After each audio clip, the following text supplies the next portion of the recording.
হজমের সমস্যায় ভুগছেন? চলুন এর কিছু সহজ প্রাকৃতিক সমাধান জেনে নিই।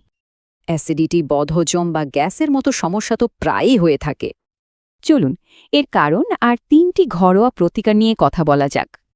এর সাধারণ লক্ষণগুলো হলো বুকে জ্বালাপোড়া, বারবার ঢেকুর ওঠা বা পেট ফুলে থাকা। এর মূল কারণ কিন্তু অতিরিক্ত তেল, মশলা আর অনিয়মিত খাদ্যাভ্যাস। প্রথম প্রতিকারটা কিন্তু খুব সাধারণ একটা জিনিস, ঠান্ডা দুধ। যখনই অ্যাসিডিটি হবে, শুধু 1 গ্লাস ঠান্ডা দুধ পান করে নিলেই হবে।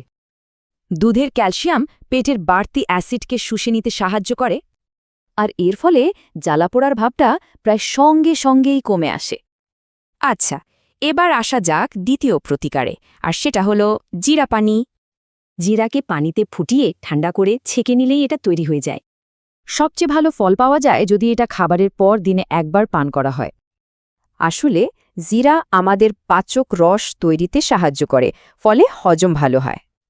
আর এতে করে কিন্তু হজম শক্তিও আগের থেকে বেশ বেড়ে যায়। জিরাকে কার্মিনেটিভ বলা হয়, মানে সোজা কথায় এটা গ্যাস হতে দেয় না। আমাদের তালিকার শেষ প্রতিকারটি হল দই কিংবা ঘোল। খাবারের সাথে বা পরে মশলা ছাড়া 1 বাটি দই বা ঘোল খেলেই যথেষ্ট। দইয়ে থাকা ভালো ব্যাকটেরিয়া মানে প্রোবায়োটিক্স হজম প্রক্রিয়াকে ঠিক রাখে।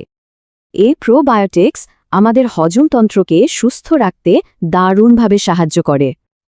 মজার ব্যাপার হলো এই ঘরোয়া উপায়গুলোর কিন্তু প্রাতিষ্ঠানিক স্বীকৃতিও আছে।